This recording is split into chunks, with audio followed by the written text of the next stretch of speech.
Let's look at example number 2. Now in this case, there's a weather problem, maybe some kind of storm or hurricane. So let's take a look at this.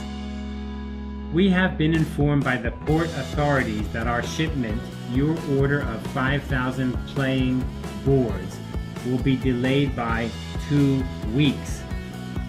It now appears that the Keelung harbor has been damaged by the hurricane that hit there 3 days ago. We have studied the possibility of other shipping methods, but the only one open is by air.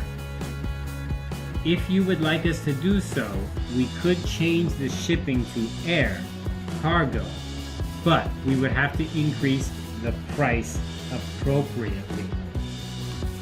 This is another great example. It's not our fault, but we do need to tell you. And we're going to tell you exactly what the situation is, what they told us. The people who work at the port, the people who manage the port told us the ships cannot come and go because of the hurricane. How long? 2 weeks. What is 2 weeks from when? From this date. How do I know the date? Because it's in the date line of this letter. Another reason to always include a date line. You must include this kind of information. The heading, opening, body, and closing. You don't just write something in an email and just have the whole thing all mixed up together. That is not professional. You need to have heading, opening, and closing because of these things like date line, like subject line. Okay, so that's a great example. Let's look at example number 3. In this case, there is a mistake made by the exporter. So this is a little bit different. Let's take a look at how we handle that. I regret to inform you that we cannot meet the timetable agreed upon. Timetable means the time frame, the time, for the shipment of your order. Our supplier of raw material does not have the capacity to supply all of our needs. We did not accurately predict the large number of orders we received recently. We are currently conducting a search for more suppliers who can satisfy our demand and quality standards. The soonest date for shipment now stands at 1 month after the original shipping date. You know, the thing here is there's no way you can make this situation positive. This is the seller's fault. The seller agreed to sell, they agreed to the terms, but the supplier to the seller is not ready, or not enough. Or maybe they sold to multiple customers and now they don't have enough supply to meet that demand. There's no way you can make this happy or good. It's clearly your fault. It's the seller's fault. It's their problem. But look at the letter and how you write this paragraph. This is the very first paragraph. We begin very clearly. Number 1, there's a problem. We're going to miss the time. Number 2, it's because of the supplier. And number 3, right here, we did something wrong. We did not accurately predict this situation. So it's our fault. And this is really the best way you can write this. And I think it's not easy to do, because every manager is going to say, no, it's not my fault. It's the supplier's fault. Tell them it's the supplier's fault. But the customer, when they read that, they know that's not true. And now they don't trust you if you say that. If you want to have a good relationship, the best way to handle a problem is, if it's your fault, just say it's your fault. In English, we call this owning it. I own it. It's my problem. Just go ahead and write this down here. Own it. Say, hey, I did it wrong. There's a lot of research on this, actually, that shows when a supplier or when a business has a problem, they do something wrong. Of course, the customer is not going to be happy. But by being honest and owning it and saying, look, we did it wrong, we were not prepared, we're sorry, and now we're going to try to change.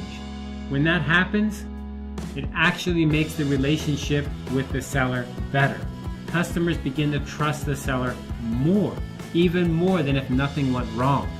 Because, everybody has experience. Things go wrong. This is very normal. The question is, what do you do when it goes wrong? And by writing it this way, saying, we did something wrong, and owning it, and then going on to say, how are you going to fix it? So this is what we're going to do. We are currently conducting a search for more suppliers. So how are you going to fix the problem? There, I'm going to fix it this way. And then what's going to happen? I'm going to tell you the soonest date now is 1 month from our original date. So it's being very clear about what's going to happen. How are we going to fix this and what's going to happen with your order? Okay, so those are some good examples. Now what about paragraph number 3? Of course, paragraph number 3 is the last paragraph. We want to quickly make the buyer feel that the future at least is going to be better than the present, because clearly the present isn't so great. We've done something wrong. If it's not our fault, even if it's not our fault, still something is wrong. The buyer is not going to be happy. So we try to be positive. If you need the buyer to do something, then you should tell them what they need to do. Like, for example, maybe they need to take shipment at a different location. Maybe they need to pay more money to change shipping. Maybe they need to make a decision, like, would you like us to send it later but we'll send 10% more? Or would you like to cancel? That's possible too. You give them some options. So what do you want them to do? What do you want the buyer to do? So this is kind of a request. You're asking them to do something. The key point is that the customer is not getting what they want, so there's no way you can change that situation. No matter how you write it, the customer is not going to be happy with it. So make the situation clear. Try to give some assurance that the situation is going to get better. It's under control. And reassure the customer that this is only temporary. This is not the way it always is. This is a special case. Now, of course, if something goes wrong one time and you say this is a special case, but then later it goes wrong a second time and you say, oh, this is a special case. Then it goes wrong a third time. Oh, this is a special case. Obviously, your customer is not going to believe you anymore. So you cannot do this all the time. But the point is, you should be honest, you should own it, and then really try to improve, really try to do better. Let's look at an example of the last paragraph. National regulations prevent us from hiring any non-union truckers, and we are also prevented from driving any large trucks without a union driver. These events are totally beyond our control, so we hope you will understand. We will do everything we can to get your goods to you as soon as possible, ASAP. So here we're being very clear that it's not our fault. Now, I just said that you should try to own it, right? But if it's not your fault, you should not own it. If it's another company's fault, really, or it's the hurricane's fault, or in this case, the union's strike, then you should not own it.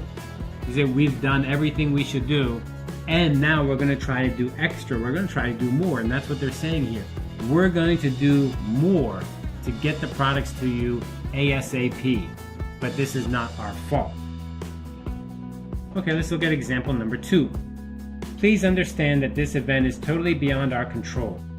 We greatly appreciate your understanding in this matter and will update you as more information comes to our attention. So it's just saying that, the hurricane is not our fault. We cannot prevent the weather. We cannot change the weather. So it's beyond our control. That's very clear. But we're also being very polite. Right here. We're basically saying, thank you for understanding. Thank you for cooperating. We greatly appreciate your understanding. So that's a real nice way to say it. Let's look at example 3. Accept our apologies for this miscalculation on our part. Right there. That's own it. They own it. They're saying, hey, that's our fault. This is our bad. We did it wrong. If you can tolerate this delay, we will agree to a discount of 5% off the agreed union price. Off the agreed upon price. Please seriously consider this offer, as we will work doubly hard to meet your needs in the future and will not allow such a mistake to happen again. So this is a great example of when you own it, what can you do? Well, when you own it, you can maybe try to give something more to the customer. Of course, the customer is going to be angry. There's absolutely no way you can change that. And if it's your fault and you're honest, you actually can make the customer feel better, because he's like, you're very honest, you're telling me the truth. And then here in the third paragraph you can say, and I would like to give you something. I would like to maybe make this situation better. We can give you a discount maybe, or maybe you can give a coupon for the future, or some kind of discount for the future. That's a good idea. Or change something now, as in this example, changing the price for this order. Okay, here we have examples of this letter, and of course, again, we have the heading, the opening, the body, and the closing, all very formal. And in here, we have a very short paragraph number 1 with the order number. That makes it very clear. And then paragraph number 2, you can see, is longer. Why? Because it's explaining what went wrong. It's also telling when will the order arrive. And then paragraph number 3, again, very, very short. And it says, I'm sorry about this, and thank you for your understanding. So again, trying to be positive, trying to stay positive. And here's another example with our heading, opening, body, and closing.